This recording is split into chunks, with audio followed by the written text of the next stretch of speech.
Guess who's back? Back again. Helen's back. I can subscribe. Hi, hello, how are you? My name is Helen and this is what the redhead said.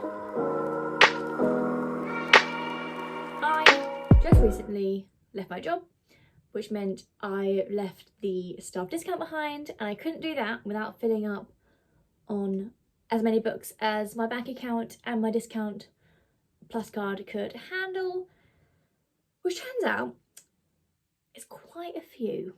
Like, it's this whole bag. As I'm filming this, my last day was Sunday, today is currently Wednesday.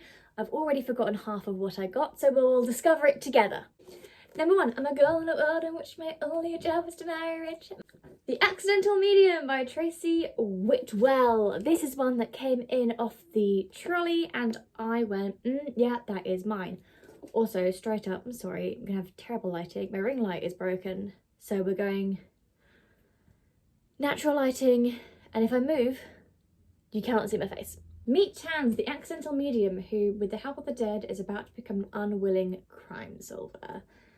I saw this on Instagram, and I saw this in the works actually, and I was like, that sounds a bit of me. Next, The Wisteria Society of Lady Scoundrels by India Holton. I've had my eye on this for a really bloody long time. Again, seen it on Instagram. My former manager is currently reading this. Is it weird that we follow each other on Instagram now? Not sure. This is a bit like, can I find it?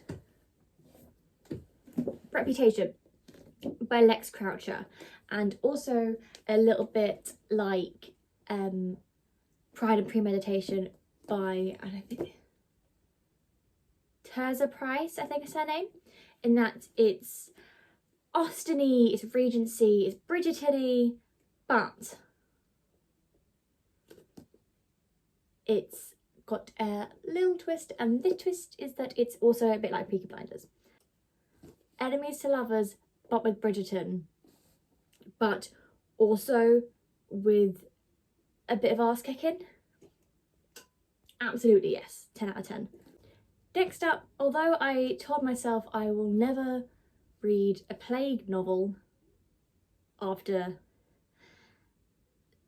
living through it, besties, I bought a plague novel, didn't I? This is Hurdy-Gurdy by Christopher Wilson. This was recommended to me by a friend and a former colleague who went, yeah, it's a plague novel, but it's very funny. And it is only because I love and trust her that I bought this. I'm not sure how I feel about this, to be honest, although look at the lighting on that. She looks celestial. Yes, queen.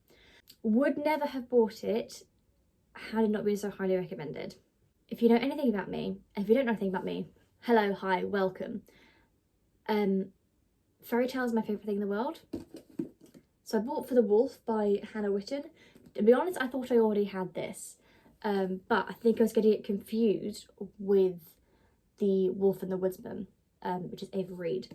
This is it's a Red Riding Hood, isn't it? The first daughter is for the throne, the second daughter is for the wolf. As the only second daughter born in centuries, Red has one purpose: to be sacrificed to the wolf in the wood to save her kingdom. And this is just entirely my thing. I've said previously that magical realism, historical fiction is my own special little subgenre, is my favourite thing in the world. I'm also going to add fairy tales into that. I'm doing a degree in it. Next we have Sade. I'm gonna say Sade and also apologise because I genuinely do not know. And her Shadow Beast by Rachel Fattorati. I mean, first of all, purple scratches. Second of all, beautiful cover. Sorry about that goddamn lighting. It's a children's book about grief, with some really beautiful illustrations. Look at that. I've seen so much press for this book. This was kind of but all over the back cover and at one point the front cover of the Bookseller magazine. And then you had to get one. Heads up, we will be flipping a lot between traditional adult fiction and children's fiction, because that's what I do. Next, Flamingo by Rachel Elliott. It was longlisted for the Women's Fiction Prize. Look at the little roundel on the front. I say I'm so close to buying this in hardback. It's the most wonderful, life-affirming, readable book. And I need something life-affirming right now. I think the world needs something life-affirming right now. Sherry loves her husband Leslie. She also loves Eve. It couldn't have been a happier summer. But then Eve left, taking her little boy Daniel, and everything went grey. Now Daniel is all grown up and broken. When he turns up at Sherry's door, it's as if they've all come home again. But one is still missing. Where is Eve and what is her story? Next we're drinking tea, besties. Oh my god. I did remember this one. This is The Fair Botanists by Sarah Sheridan. Another one that I almost bought in hardback and made myself wait for. Historical fiction, in it. Historical fiction with some complicated and beautiful women. Yeah. Summer 1822. When newly widowed Elizabeth arrives in Edinburgh to live with her late husband's aunt Clementina, she is determined to put her unhappy past in London behind her. As she settles into her new home, she becomes fascinated with the beautiful botanic garden that borders the grand house and offers her services as an artist to record the impending bloom of the Agave americana plant, an event which only occurs once every few decades. In this pursuit, she meets Belle Brodie, a vivacious young woman with a passion for botany and a lucrative dark art of perfume creation. Gay. Also, it's so pretty, so pretty. Next up, we're going back to Fairy Tale Land, and it is Hooked by A.C. Wise. I've not read Wendy Darling. I'm assuming I'm going to love it. Peter Pan is my favourite book. I'm hoping it's going to be as good as... I need to put my tea down for this. I'm hoping it's going to be as good as my favourite Christina Henry, which is Lost Boy. I mean, I was going to say the titles. The covers look similar, but it's about Captain Hook, so you kind of have to have the hook in there. I very much bought this going, look at the cover. Yeah, I do actually want another Peter Pan book in my life. I do want that. Yes, please. This is Hook escaping the Neverworld to see Wendy as a grown woman. I'm so happy that I bought this. I know I'm going to love it. I know I'm going to love it. There's absolutely no rhyme or reason to this video other than just pulling things out of the giant backpack. The next one is A Pinch of Magic by Michelle Harrison. Damn, Helen, back at it again with the kids' books. I thought I already had this, and I don't, which makes me happy because I just needed it in my life. First of all, again, gorgeous. Second, I felt bad as being a children's bookseller to have not actually read Michelle Harrison. I only very recently read Robin Stevens and then felt bad for not having read it 3 years ago when I first started the job. 3 sisters trapped by an ancient curse. 3 magical objects with the power to change their fate. Will they be enough to break the curse, or will they lead the sisters even deeper into danger? So I mentioned how I recently discovered Robin Stevens and wished that I'd read her 3 years ago.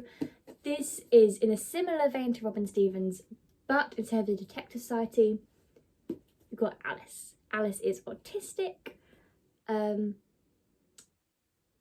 so it's great to have this diverse heroine, diverse female heroine specifically, there's not been stories about people like her before. I saw so much good press for this again in the bookseller. I'm just so excited by it. I have the immediate feeling that at some point reading this, I will cry. So I'm laughing because we've got another very swift change of pace. Back into the sci-fi section. The Absolute Book by Elizabeth Knox. I have been lusting after this book for so long. Once again, nearly bought it in hardback. and then it came into paperback, and I would walk past it every day and go, I'm going to buy that. When I leave, I'm going to buy that. And then I did. And I have.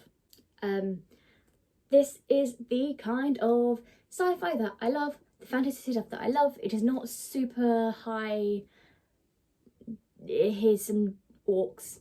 If there are orcs and there are gnomes, that's when my brain clocks out. But if there's magic and mythology, that's my jam. Karen Cornick barely remembers the family library. Since her sister was murdered, she's forgotten so much. Now it's all coming back. The fire, the thief, the scroll box. People are asking questions about the library, questions that might relate to her sister's murder. And something called the Absolute Book. A book in which secrets are written and which everyone believes only she can find. They insist Taryn be the hunter, but she knows the truth, that she is the hunted. A spooky book? Sign me up. Well, I mean, I signed myself up, I bought it. Not necessarily spooky, I need to put my teeth in, but still gothic. 13th Tale by Diane Setterfield. A customer ordered one for herself, and I went, oh yes, that does sound good. And I ordered one for myself as well. Spooky house. Spooky house. An abandoned house, 2 parallel stories, and a secret that will change everything. My nanny read Once Upon a River and raved about it, and once again, I trust her and I trust her opinion. I value her opinions very highly, and because we're now getting into spooky season and it's going to start getting dark early, this is going to be a good one to snuggle up with. Ooh. Okay, we've got Sharks in the Time of Saviours by Kawai Strong Washburn and Little by Edward Carey, 2 very different books. At 7 years old, Nainoa falls into the sea and a shark takes him in its jaws, only to return him unharmed to his parents. For the next 30 years, Noah and his siblings struggle with life in the shadow of the miracle. Sharks at the Time of Saviours is a brilliantly original and inventive novel, sweeping story of family living in poverty among the remnants of Hawaii's mythic past and the wreckage of the American dream. I don't think I've read a book set in Hawaii before. And it just sounds great. It sounds fascinating. Little was another one that my friend and former colleague, Rihanna, big love to you, not that one, recommended. And also because I have a copy of, if I can get it out on my shelves, The Swallowed Man, same author, and I thought they looked nice together on my shelf. In 1761, the unsightly diminutive Marie Grosholtz is quickly nicknamed Little. Orphaned at the age of 6, she finds employment in the household of reclusive anatomist Dr. Curtius. Her role soon surpasses mere servant as the eccentric doctor takes interest in his newfound companion, begins to instruct her in the fine art of wax modelling. This, I feel, really speaks to me as being a creepy, Dark Knight, Cozy Blankets book, but also because I was a really big fan of the Doll Factory and a big fan of perfume, and this feels like a nice kind of mix between the two, like a creepy historical fiction with a craft. I find anything with a craft always quite intriguing. So that's another one where Rihanna said that I would like it, and I went, yeah, I probably will. I've got a stack building up and it's getting real wobbly. The Wonderling by Myra Bartok. Purely bought this for the cover. Welcome to the home for wayward and misbegotten creatures, run by the evil Miss Carbuncle, who believes her terrified young charges exist only to serve and suffer. For the Wonderling, a one-eared groundling mix of fox and boy, the home is all he's ever known. But when unexpected courage leads him to protect a young bird groundling, Trinket, the 2 friends escape from the home and embark on an extraordinary quest that will leave readers with a head full of wonder and a heart full of song.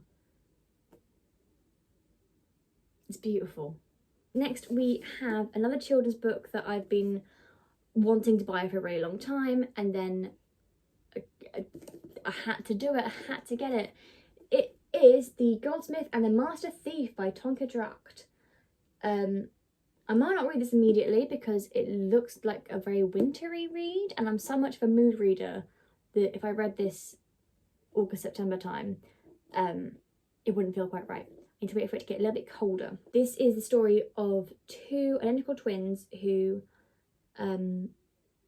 split up and they both do their own thing.